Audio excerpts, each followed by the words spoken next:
This is the Transforming Anxiety Podcast with mindfulness teacher Kelly Hanlon McCormick. And today is episode number 256, How to Get Out of Your Head. My intention for this conversation is that we take a look at and practice some ways of getting out of the spin and churn of thoughts in your mind so that you can find some space in your head. Welcome in.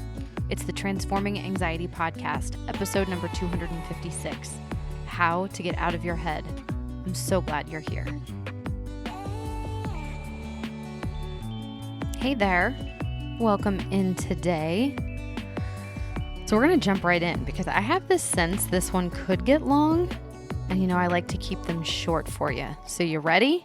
It's one of the things I hear from students the most often, one of the most common things that I hear is how it can feel like they're stuck in their heads, that their thoughts are a fixed and set thing that they just can't opt out of, and that the things they keep returning to over and over again can start eventually feeling overwhelming because the volume internally can get really loud.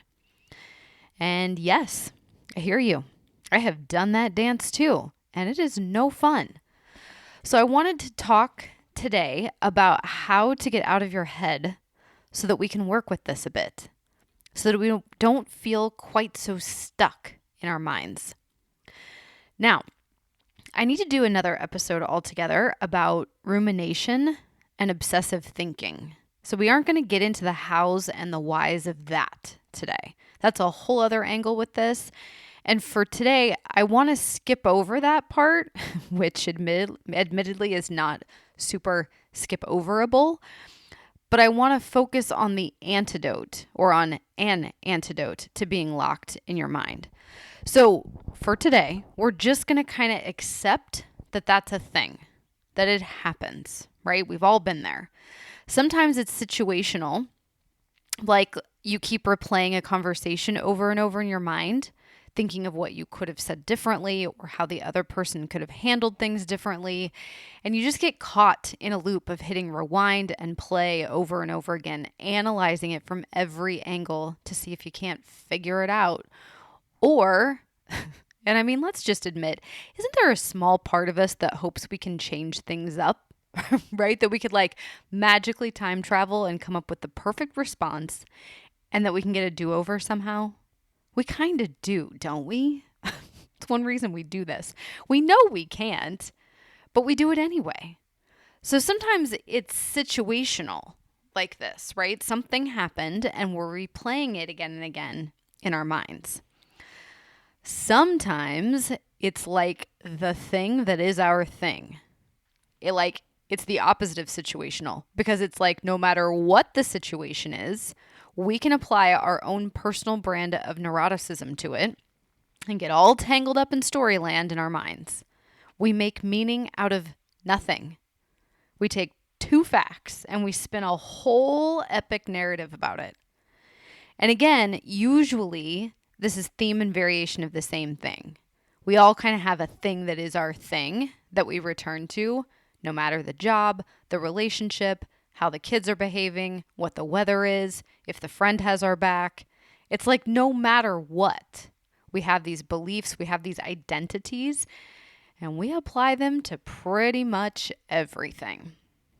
So, yeah, suffice to say, there's a lot we can spin in our minds about, and we aren't going to go into that too much other than to say that happens, sure, to pretty much all of us.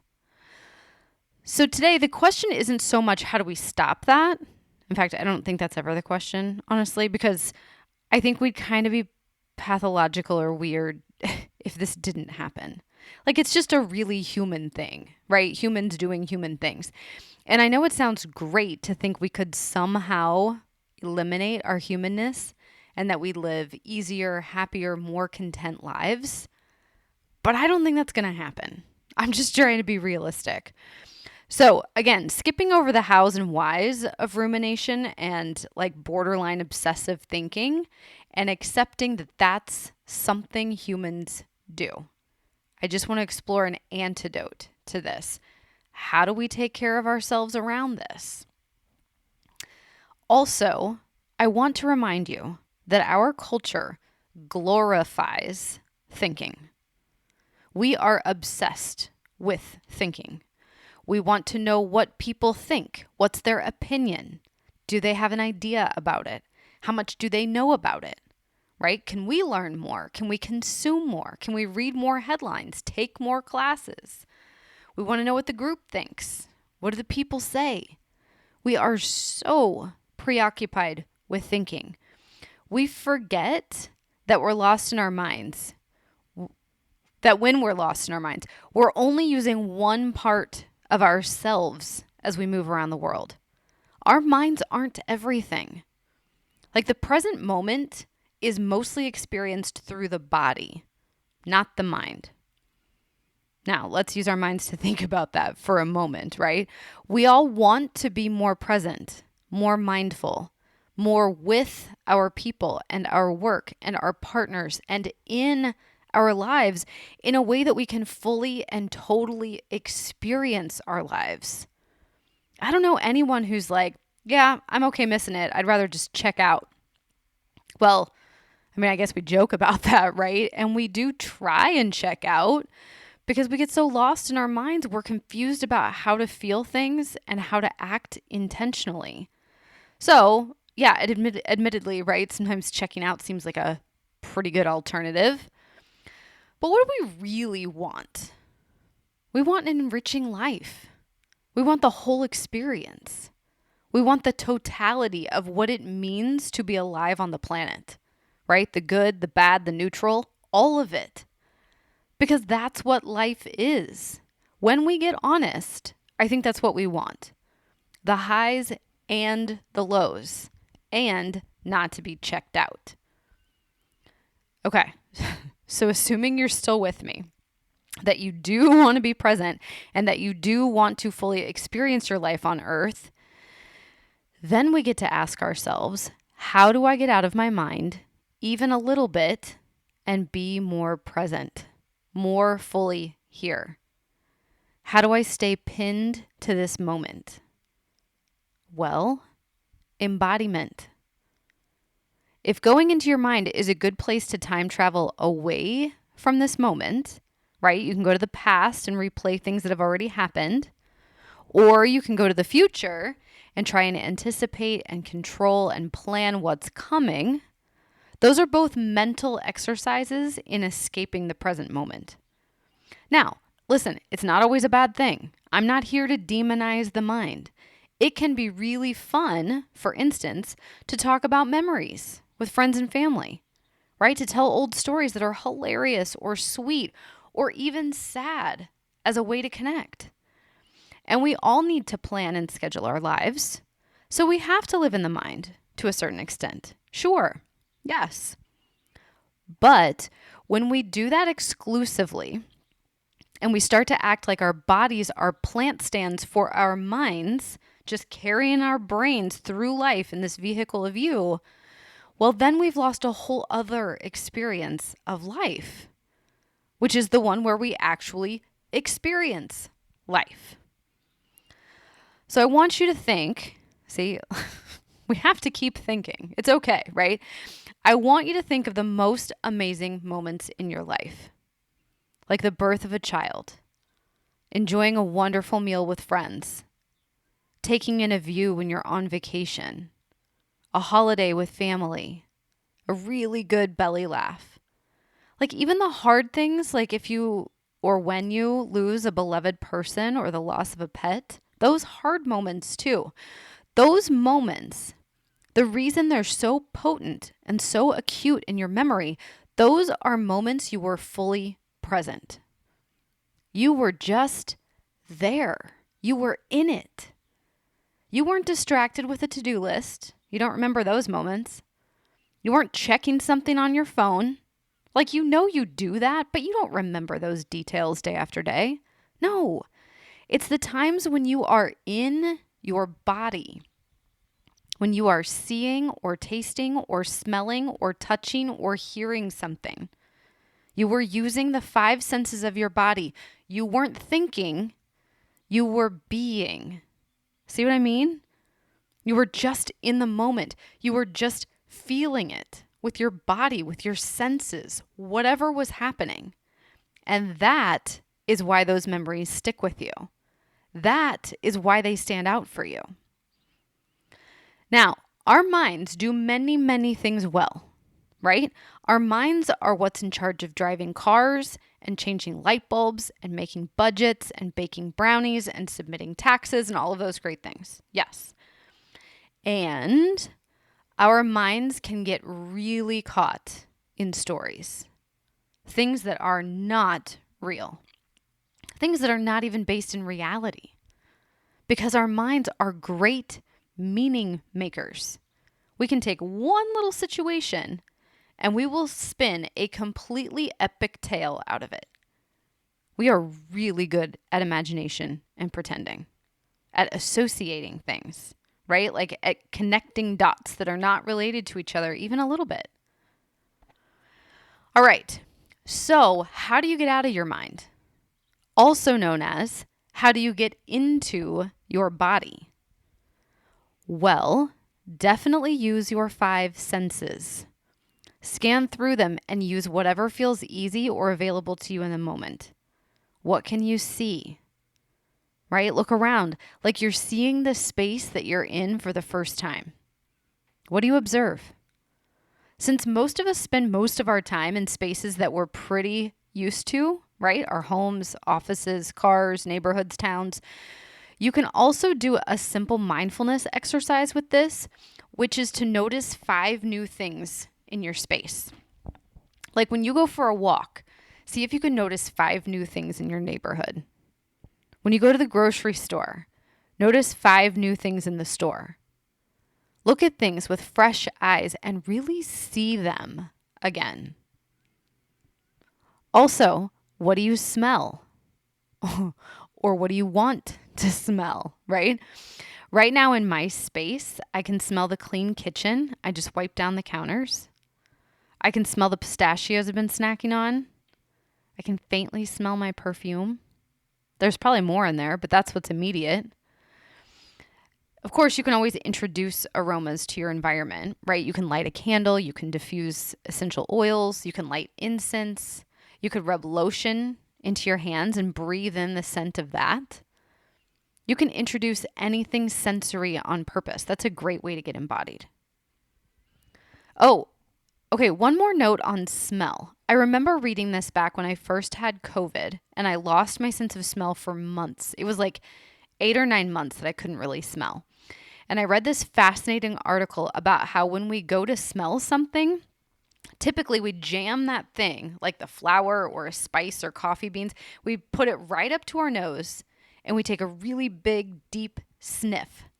And we expect to grasp the aroma like right away, right?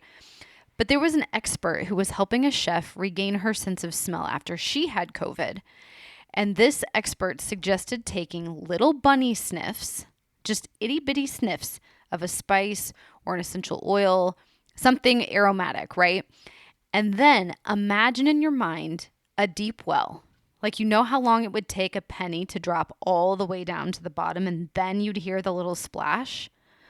She said the aroma is like that.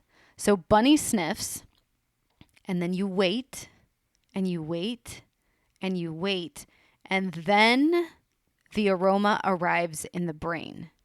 Like literally wait for the penny to drop in your mind. Fascinating, right? And it worked for me. I did that for a couple of weeks and it worked. Smell training. Could be a coincidence. Who knows? Maybe it was finally on its way back anyhow. I don't know. But it also made a lot of sense to me, right? The rewiring of that part of your brain back to the aroma of things. So cool. Okay, next, what about taste? Do you currently have a taste in your mouth? Are you sipping on something, eating something? Did you recently brush your teeth or have a mint? And again, you can do this on purpose, of course. And if you do, take a moment to close your eyes and focus your attention on what you're tasting. Go slowly. Chew or sip with real deliberateness. So many times we're just throwing food down the gullet, right? We're drinking something that we aren't really noticing. So take a moment with it. Be mindful and pull your attention towards the sensory experience. Really taste it. All right, then touch. What can you feel? Now this is a really good way to get grounded too, because if nothing else, you can feel yourself on the earth. You can feel your feet on the floor, or you can feel your seat in the chair, right? There's a safety and a stability to recognizing this simple fact. You are earthbound. Here you are. Byron Katie says you're always just sitting, standing, or lying down. That's it. Yeah, it's so simple. So what else can you touch? What are you holding? Is it hot? Is it cold? Is it smooth, soft, rough, textured, hard? What are you wearing that you can feel on your body, right? The clothes and fabrics and materials and shoes that you're wearing. Are you sitting next to someone, a person, a pet? And do you feel them, right? Their warmth, maybe their breath, their movements. Just noticing what you can feel, the sense of touch with your body. And lastly, what do you hear? If you've ever been in a really remote place, or if you've been aware of the moment when the power goes out, right? You realize how very much noise is in our everyday lives that we just tune out. We don't pay any attention to it, right? Right now, I have some soft music playing in the background. Max Richter has been hanging out with me today. I can hear the wind outside. There's actually a storm kind of whipping up out there. So there's wind and rain outside. Earlier, the neighbors are getting a pool built, so I could hear the construction next door earlier. My dog is snoring softly. Every once in a while, I hear a car pass by. I hear a dog bark outside, a bird chirp. But also, all of the electronics, right? The hum of a household or an office, right? You know what I mean? It's never ending. Now, here's something I find really interesting about sounds. We don't take them personally for the most part, right? You hear a car or a dog, your fridge kicks on, you barely notice it. We just accept it all, right? Just like it is. Now, yeah, there are exceptions to this, sure, right? A screaming baby on a long flight is not pleasant. But in your everyday life, I mean, so many sounds are just ignorable. The person typing next to you at work, someone walking by, your dog shifting around on the couch, the AC turning on, then off, a siren passing by. It just is, right? There's so many things that we get kind of tangled in. Our emotions, our desires, our wants, our thinking for sure we get caught up in. Even things like the temperature. Like we'll adjust the thermostat by 1 degree to get a little more comfortable, won't we? We'll adjust and we'll fidget, we'll scratch at things until we're settled. Taste-wise, we're constantly seeking pleasure, right? So, like sweet and fatty things, those will win all day long. Smells are kind of a push-pull thing, right? We want more or far less of whatever we can smell, right? But sounds, it's like they're pretty inherently neutral most of the time. I just think it's pretty interesting. Okay, so use your 5 senses. Yes, this is an easy way to get into your body and out of your mind. Now, another way is to notice what you're feeling and what you're sensing. Now, I'm going to use the same word, sense, because I don't know a better one, unfortunately, but I mean it in a different way here. Like sensations in your body. As in, are you hot? Are you cold? Hungry? Thirsty? Sore? Comfortable? Sensations are typically things you detect in your body that then your brain tries to make sense of, right? Oh, my foot is falling asleep. I need to shift around. Or, oh, I'm hot. I need to take my sweater off. I'm thirsty. I'll get some water. Our brains answer the sensations with a solution, right? Feelings are emotions.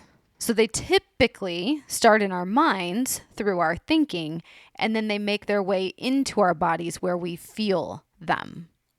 Like, have you ever noticed that the major difference between anxiety and excitement is the story in your mind about it? They feel pretty much the same in your body, right? But emotions typically, not all the time, but usually they start with a thought, an idea, a story, and then they travel through our bodies as felt emotions. Anger, sadness, elation, irritation, joy, anxiety, curiosity. You can almost feel how they feel when I just suggest the word, right?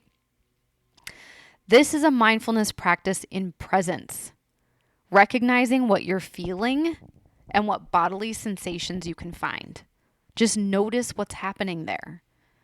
This ceases to be a mindfulness practice as soon as your mind starts chattering about it to you, right? But there's a moment in there, a split second where you say, oh, I feel thirsty. I feel content. I feel sore. I feel antsy. Okay, notice. Yeah, breathe. Okay, here's something else. How about neuroception? Or your gut instinct, your intuition, your spidey sense. Those are all the same thing, by the way, just different terms, right? Spidey sense. Yeah. That inner knowing of what's up. Like when you walk into a room and you know exactly the vibe going on in there, even though you didn't overhear anything, you don't know what you're walking into. Or when you know someone is sneaking around and you know, even though you don't know how you know, right? Our brains are taking in millions of pieces of information all the time, and we only have conscious access to a little tiny sliver of that data. But the rest of it isn't going nowhere. It's in there. It's how you know. You just can't quite reach it to know how you know. Does that make sense? So this is another way to get embodied, to get out of your head. What is your body picking up on? What do you know? What do you sense? There's that word again. What do you feel is happening with someone or something around you? Someone you had a conversation with earlier. Someone you passed by in the store. What do you know about them or that situation that really you couldn't possibly know? Nobody told you. Okay.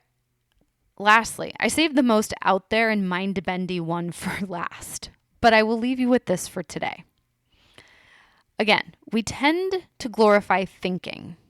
If I asked you where you are, like, not to get morbid, if I take one of your arms away, are you still you? I'm going to say probably you say yes. If I take the rest of your limbs, are you still you? Again, I'm guessing you're going to say yes to that. If we do organ transplants and I swap out your guts for new guts, someone else's guts, are you still you? I don't know if that's a thing, by the way. Just play along with me here. But we'd probably still say yes, that's me still, right? New liver, new spleen, new lungs, whatever, still me. So where are you? What are you? Who are you? My hunch is that most of us would point to the mind, the brain, as the most you of you there is, right? If I could somehow swap your brain with your best friend's brain, like maybe now you're thinking, wait a second, I don't know if I'm me anymore at that point, right? Okay, I don't know the answer to that, by the way. That was just a fun little rabbit hole we went down together. But you are the you that's here in this moment, not the one that can mentally time travel to the past or the future, not the thinker and the planner and the scheduler, not the one who makes great pasta dishes and still knows how to drive a stick shift. You are here right now. You're not those things, you're not those actions, but the you of you here and now. You even, get this, You can watch your mind think thoughts. What? Yes. You can observe the thoughts in your mind. Have you done this? Have you watched your mind just spin out on something and watched yourself just totally lose it? I do this sometimes. Like, wow, look at me go. I'm just bananas about this. And this is fascinating too. If you are your mind, then who is observing your mind thinking thoughts? Like maybe that's the more real you, right? You're the witness to your mind. You aren't even your mind.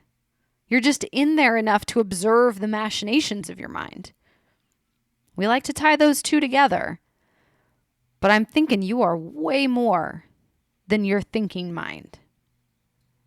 All right, we're going over time here. I'm going to close for today. I hope this is helpful. Again, we can talk more, and it sounds like probably should talk more about ruminating thoughts, right? Obsessing over things that you just can't seem to let go of. We'll do that episode too.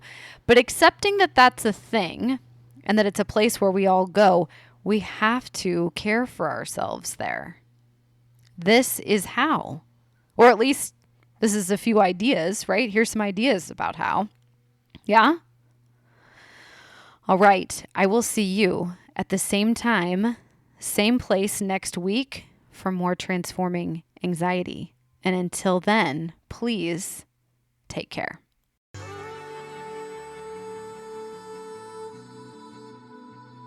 Thank you so much for being here, for listening, for doing this work alongside me. Thank you for sharing this with your friends and your family, anyone who, could use the support and the guidance, who could use these teachings and practices. Thank you for sharing your stories with me, telling me about your experiences and asking your questions. I'm here with you. Let's do this together. Transforming anxiety.